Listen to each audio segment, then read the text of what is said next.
Good evening again, everybody, and Zoomers. Happy you're here.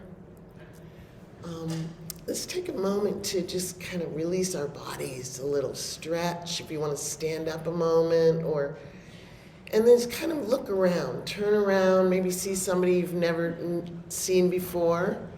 Give them a little wave, a little hello, somebody you haven't seen in a while. Glad to have each one of you here. And each one of you in Zoom room, hello. Sorry about the late start. I thought I started it earlier. Then when I came in to sit, I was like, oh, it's not even on. Sorry about that. Anyway, tonight, really have to say, excited about what I'm going to share and what I'm going to talk about. I'm going to start by having you kind of guess. You're going to be in the dark for a minute. Okay. Okay, this practice, this text taught by the historical Buddha is it was most often practiced and most often taught by Buddha Gautama. For more than 2,500 years, this practice has been preserved and passed along.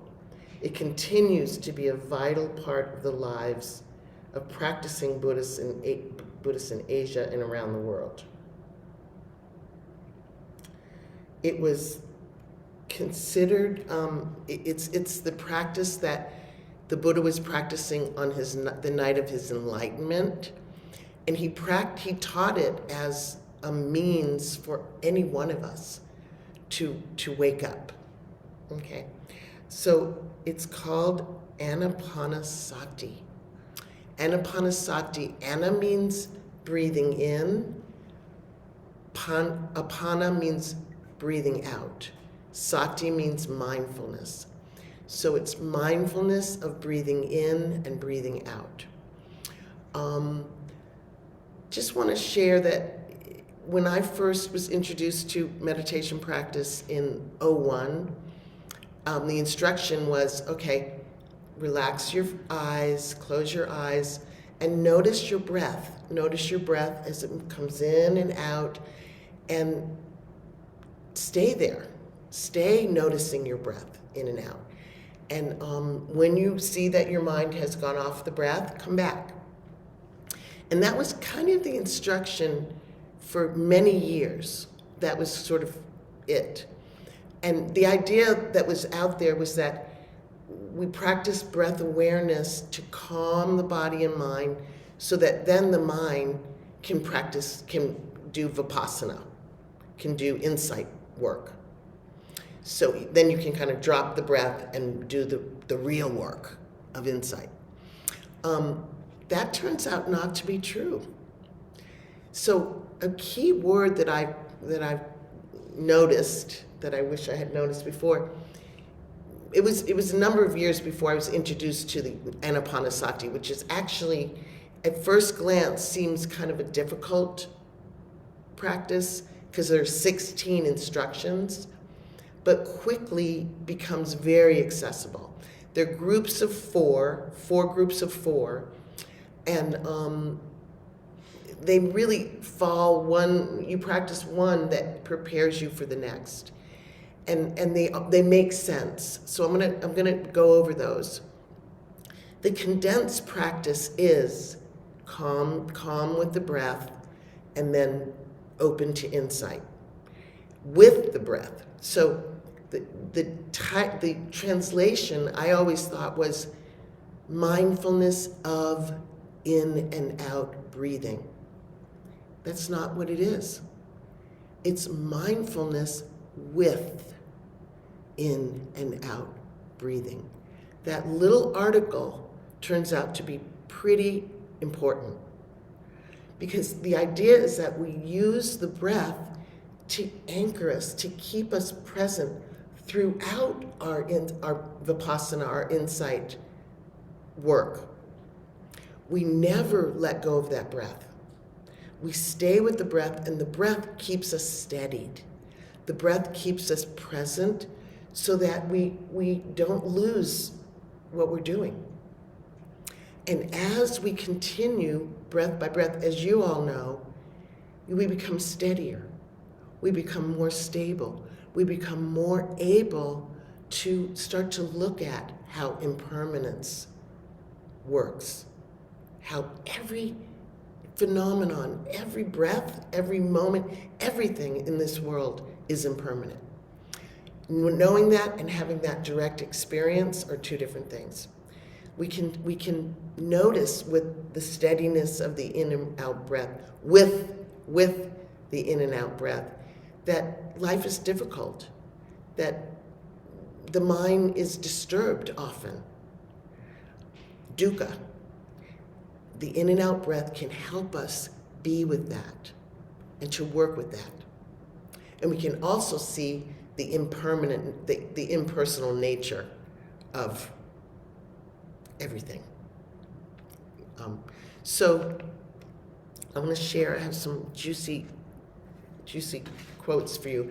Then I'm gonna kind of go over the 4 groups so that you understand how the whole system works, the scheme works, and then I'm gonna hope that we have a little time to practice it, because that's when you'll really know it.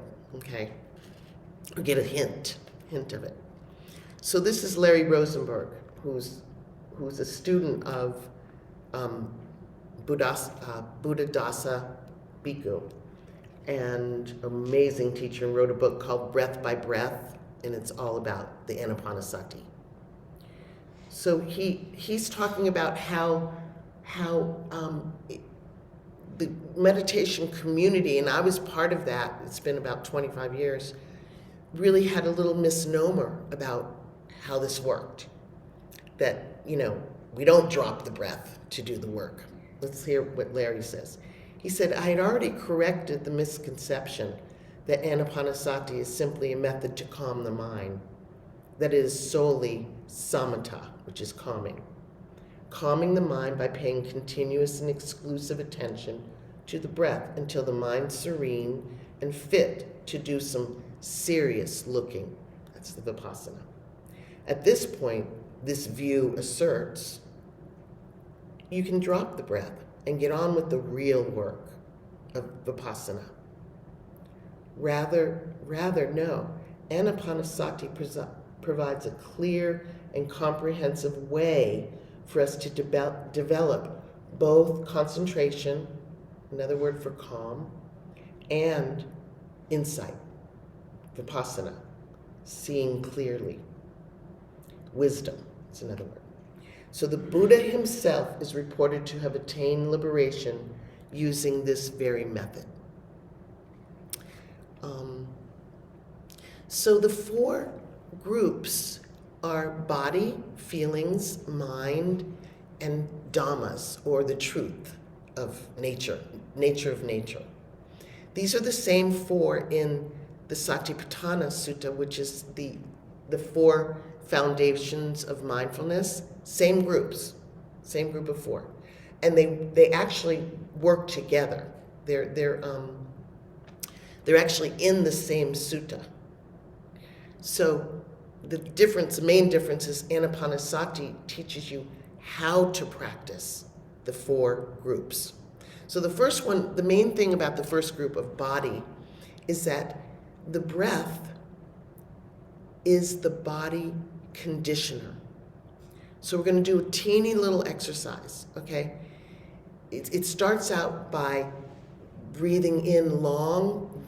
One is aware of breathing in long. Breathing out long, one's aware of breathing out long. Breathing in short, one is aware of breathing in short. Breathing out short, one is aware of breathing out short. So long and short, what's the big deal with these two?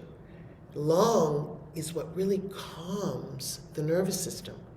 Short breath is what we do when we're anxious, when we're agitated, when we're angry, we can notice short breathing. Okay? How important is that information if we really get a tune into it? When we're upset, we can lengthen our breath. We can say, oh, there I am, agitated. I'm going to lengthen my breath here and find that calm. So let's do a little teeny exercise. If you want, you can close your eyes. Just come home to just one natural breath.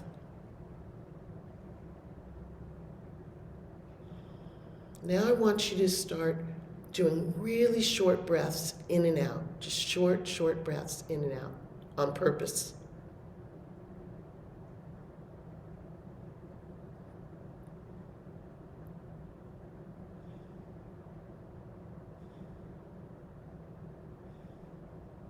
Just kind of see what arises in you just from doing short breaths. And then go back to long, slow breaths, all the way into the belly. Feel the ribs, feel under the collarbones. Long breaths in, long, even longer exhale out. Do a few of those.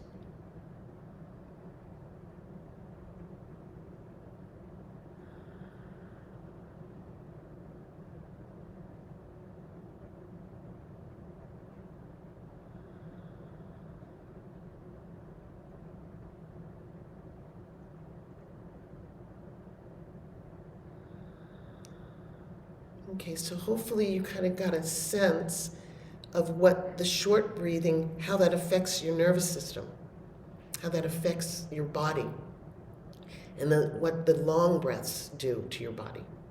So the third step is experiencing this body conditioner, experiencing the effects of the breath on the body. So it's actually called the breath body and the flesh body. The breath body conditions the flesh body. Okay? So you see that after doing the long and short breaths, you see that. That's your number 3. Number 4 is we train breathing in and out. We train calming the whole body.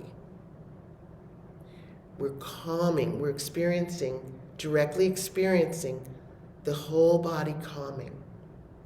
So that makes up the first 4 of the first group.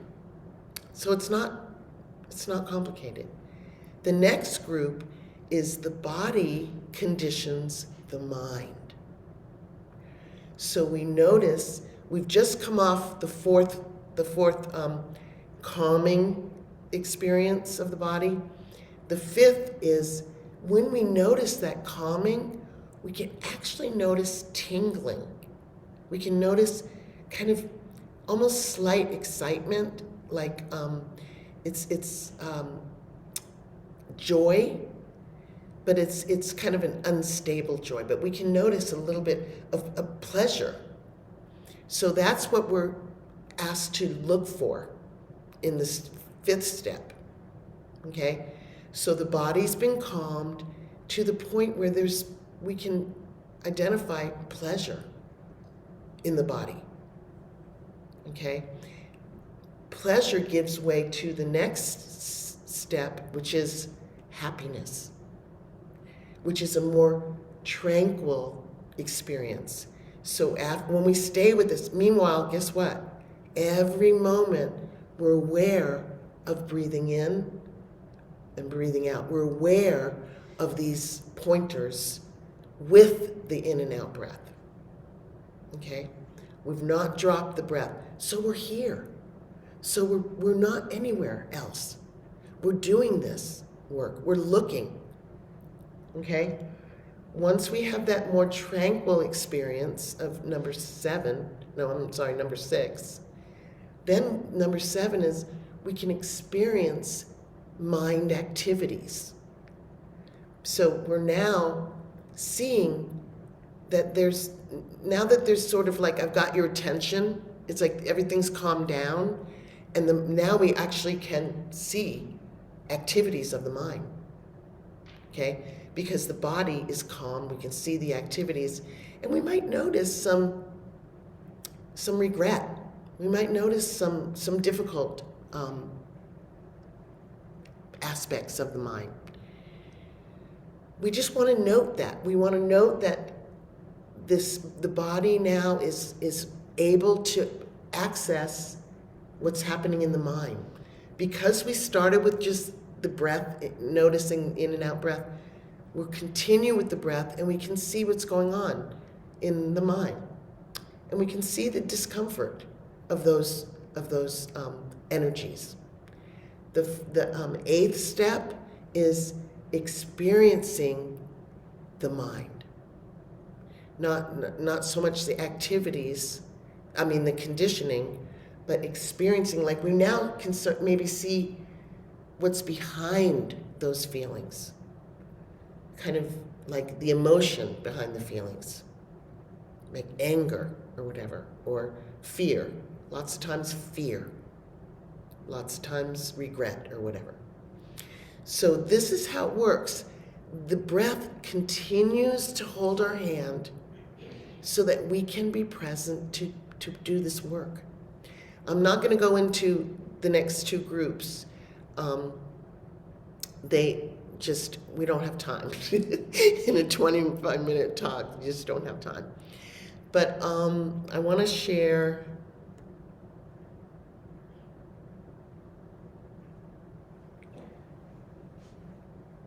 a couple thoughts.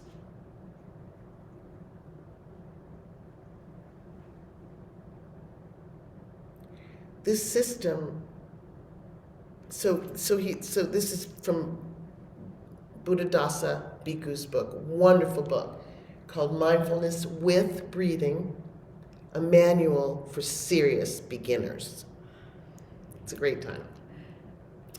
So he goes and by the way, I want to say that before the Buddha's enlightenment, he practiced with all the master yogis in his region of his time. And pranayama, he knew pranayama of all the different styles of yoga in India at the time. Every one of them included the practices of pranayama, which is breath control. The Buddha was a master at breath control. He brought it to the Dhamma. He brought the system to the Dhamma. He didn't discover the Dhamma, the truth of truth. He didn't create it. He discovered it on the night of his enlightenment. And he created this system for deep looking, deep understanding that brings you all the way to freedom. Okay. So he's saying different systems.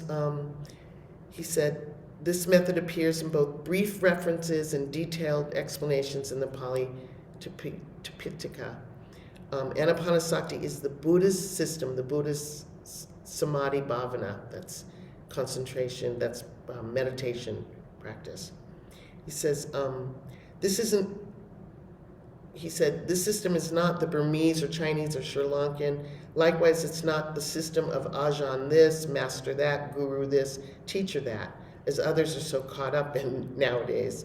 He says, this is simply the correct way as recommended by the Buddha. He declared this form of samadhi bhavana to be the one through which he himself realized the Dhamma of perfect awakening. So, I just want to share this quote.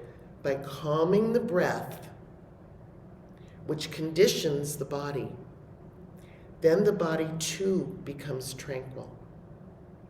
The citta, that's the mind, heart, will feel this tranquility and will also be calmed. We calm the breath, we calm the body, this calms the body calms the mind. When the citta is calm, it is ready to perform its further duties. Not letting go of the breath with the breath, continuing with the breath.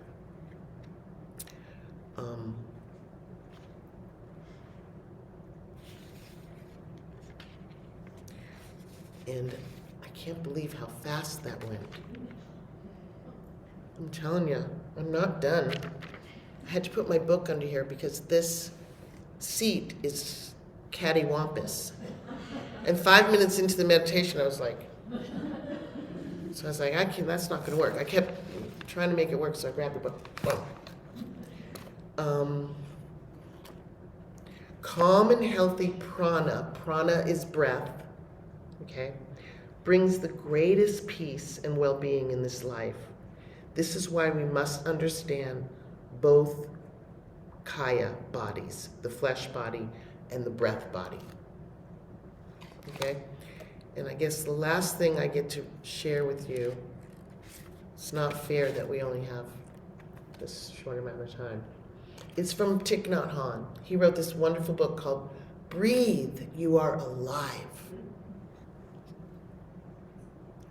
He said in the Sutra on the Full Awareness of Breathing, also known as the Anapanasati Sutta, the Buddha shows us how to transform fear, despair, anger, and craving. So he's not saying, the Buddha's showing us how to just get calm. He's showing us how to meet fear, how to meet our craving that's underneath all the distress in our lives, how to meet anger and despair. He said, I was so happy the day I discovered this sutta. I thought I'd discovered the greatest treasure in the world. Before, I'd been content to simply gain knowledge. I didn't know how to enjoy the present moment, how to look deeply into my life, and how to enjoy the positive conditions that were all around me. This sutra is so basic and so wonderful. There are many great sutras, but approaching them without this sutra is like trying to reach the top of a mountain without a path to go on. So, this is a great path, and you're on it. Thank you. Thank you for listening. Thank you for listening. If you were. Oh, you were in and out. It's okay.